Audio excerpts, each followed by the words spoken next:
First off, what do you think of Salt Lake City? Do you get out here very often? You know, I was here for Sundance just a few months back. So yeah, I like Salt Lake City a lot. When people come up to you, what do they most associate you with that you've done in your career? Well, it all depends on how old they are, where they're from. Generally, it's either Roots or Star Trek. These days, I got to tell you, overwhelmingly, it's Reading Rainbow. Well, I watched that as a kid. People come up to you, and did you help them get into books and reading? You know, it is an amazing thing. My mom was an English teacher, and I come from a people for whom it was illegal to know how to read only 3 generations ago. So to have become a symbol for childhood literacy, only possible in America. You're involved in the Roots miniseries remake right now. Absolutely. You're the executive producer. Right. Talk about that and what you hope will come from that, remaking it and re-releasing it. Well, you know, I was kind of skeptical myself when I first heard that it was going to happen.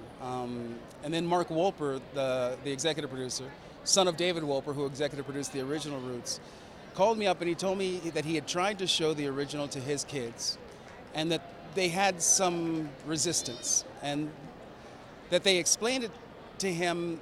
They understood, like his music, why it was important to him, but they didn't feel that it had much relevance to them. And in that moment, Mark said he knew that we had to remake it for a new generation.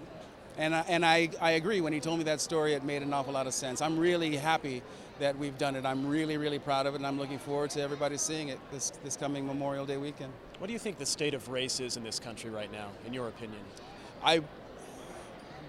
Roots was 40, we made Roots, the original, 40 years ago this year.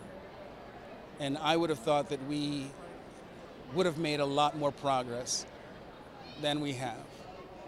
Clearly, we have a lot of work to do. And it's important that we actually, once and for all, be honest with each other and have the conversation about this original sin that created the world power that this nation is.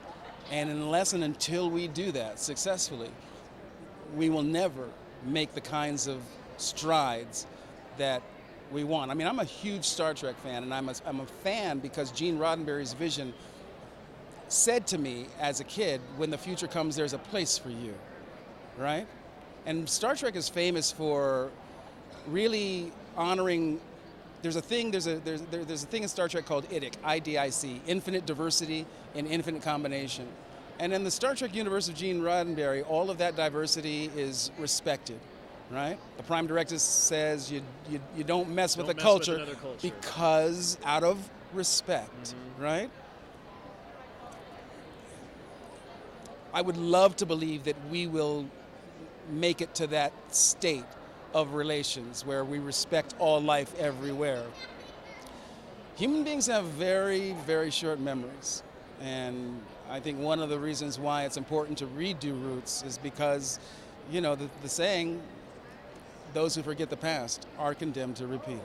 Let me ask you one more question about Star Trek. Okay. When you look back at the series, and I'm a Trekkie, so I'm partial to this, but is there one episode or one of the movies that stands out to you as the best, that you had the most fun doing, that you still can go back and watch and think, that was my favorite one? I'm still watching them. I mean, when we were shooting Next Generation, it was very difficult to watch them after they were done. So I sit down and catch them on BBC America all the time. And it's like, oh, I don't remember doing that.